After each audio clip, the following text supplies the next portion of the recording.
Hello everyone, hope you're doing well. Today we're back on the updates 1.83 dev server and it's time to have a look at the last helicopter in the German line. This is the BO or the BO105 PAR-1A1 and this is going to kind of be a double review because the 105 PAR-1 and the 1A1 are very similar apart from the ATGMs that they hold. If you actually look at the models are literally the same. Like, the only difference, whoops, that's obviously a little bit different, but the only difference between them is the ATGMs that they carry. So this one, the PAR-1, carries the HOT-1 missiles, and the PAR-1A1 carries the TOW missiles. So what is the major difference between the two types of missiles? Well, the HOT-2s, or the TOWs, the BGM-71s on the PAR-1A1A1, they pen 900 millimeters of armor, so they're pretty much going through everything, and they have a maximum speed on trajectory of 240 meters per second.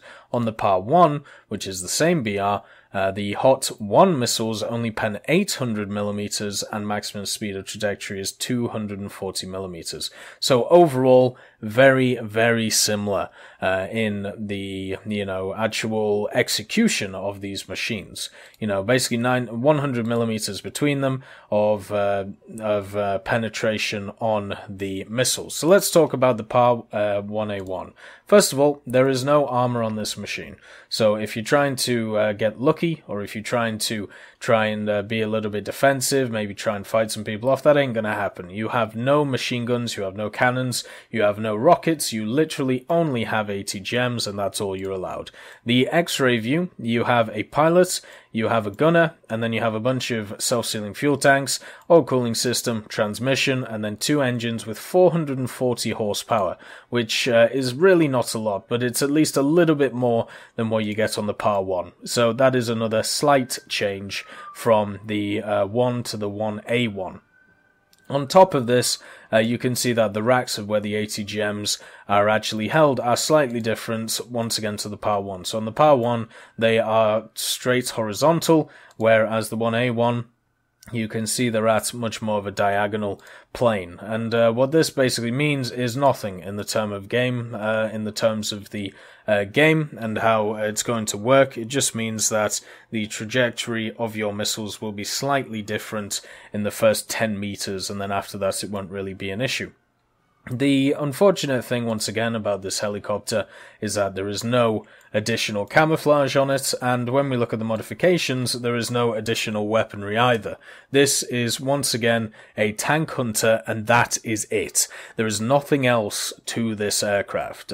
There is no anti-helicopter capability. There is no 7.92s, there is no MG3s, there is no cannons, there is no rockets. It's literally ATGM or bust with these machines.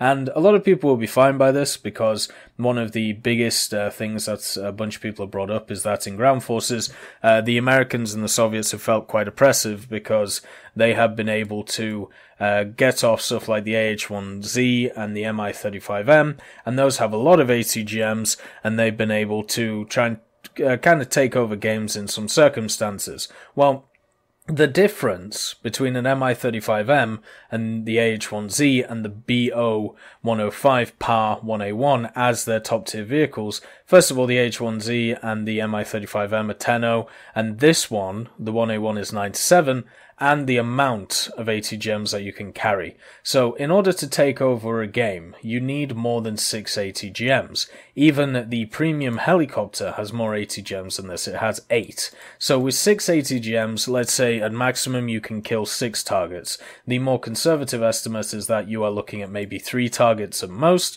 just because the ATGMs don't always hit and kill in one shot. The AH-1Z can carry 16.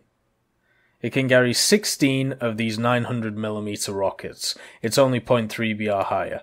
When we look at the Mi-35M, and we look at what ATGMs it can carry these missiles, I meant that for the H-1Z, it can carry 16 of the attackers, and it can also carry rockets on top of that.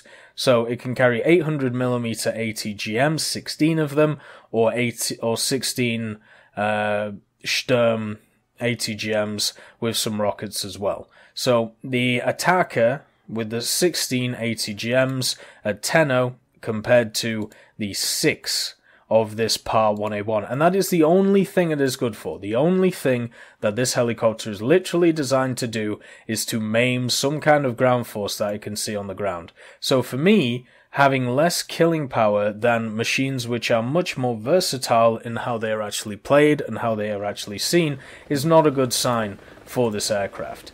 The main thing it does have going for it, though, is, as I've said before, a killer cockpit. I really like the cockpits on these three helicopters, and also the fact that they're incredibly small and they're incredibly maneuverable for what they are. You can actually do barrel rolls in them. You can pretty much just flip them around, so survivability should be quite high. Even though they don't have a lot of armor, because you have ATGMs, you have literally no reason to go near the battlefield. What you can do is you can go, oh look, okay, so we're 2.64k away, oh that's cool, right, well let's fire a missile and let's hit this medium tank. So 2.65 because of the 240 meters per second trajectory on the ATGM, it should actually be kind of easy to hit this guy, unless your name is the European Canadian, because he can't aim for shit.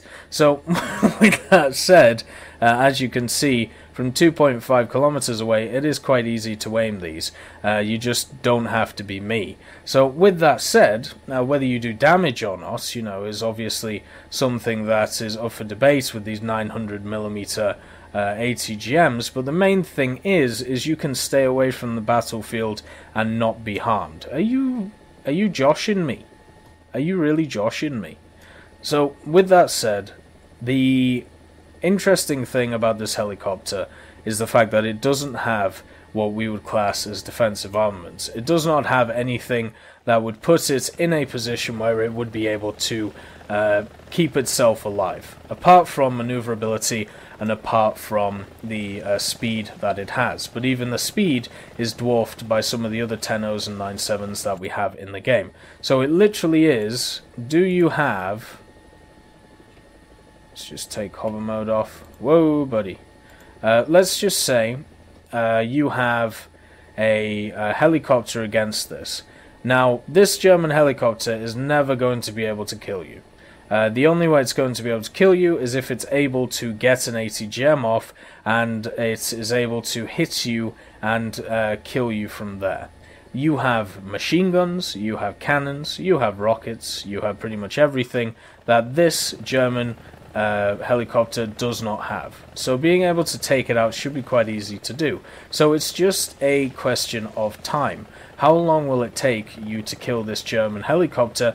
Not will this German helicopter outplay you, be able to get behind you, or be able to do anything and get its guns on target. Because guess what? It has no guns. All it has, once again, is the ATGMs. So it has to be used completely in an ideal environment where all it's doing is killing ground forces, and that's it.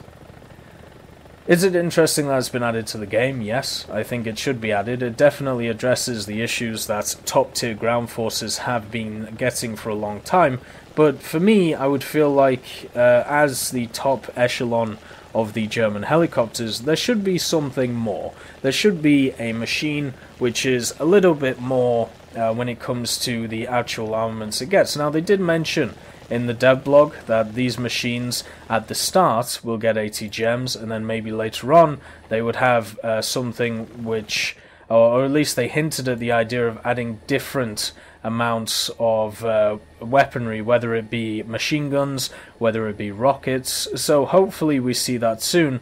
Otherwise we are just stuck in a scenario where these German helicopters are just not really as good as their counterparts in the other trees. Now, as you saw there, the T-64 was one-shot by these TOW missiles, so that can happen. It is something that is possible. But at the end of the day, if you compare the AH-1Z or the AH-1 whatever, which comes before the AH-1Z, and then you look at the Mi-24D, the Mi-24P, and then the Mi-35M, if you compare them to the German helicopters, the BO series, then there is no comparison. The only thing you literally get out of these helicopters is the fact that you can twist and turn and look really interesting while you do funny tricks like that. But the main issue is you don't have the versatility, and that's why I like the first German helicopter over the others, and that is obviously disregarding the Huey and the Mi-24, because we've already talked about them, so there's no real reason to bring them up. But when I compare this type of helicopter, the BOs, to the Alouettes, or Aliette, or whatever it is, however you say that name, all I see is a helicopter that is desperate to have some different set of armaments, so I can actually face enemies instead of just facing ground targets. The only way that this helicopter comes good when it comes to ground realistic, which is the main mode it's going to be in, is if you're in a scenario where you rush cap, get into a helicopter quickly, and then be able to try and take over the battle. Then realize that you only have 680 gems, so you can't take over the battle, but at least you can take out at least 2 targets while you're going. Overall, I think there could be a better option for the Germans at top tier. I really do, and I hope that we see it soon. Anyway, I hope you all have a wonderful day, and I'll see you next time.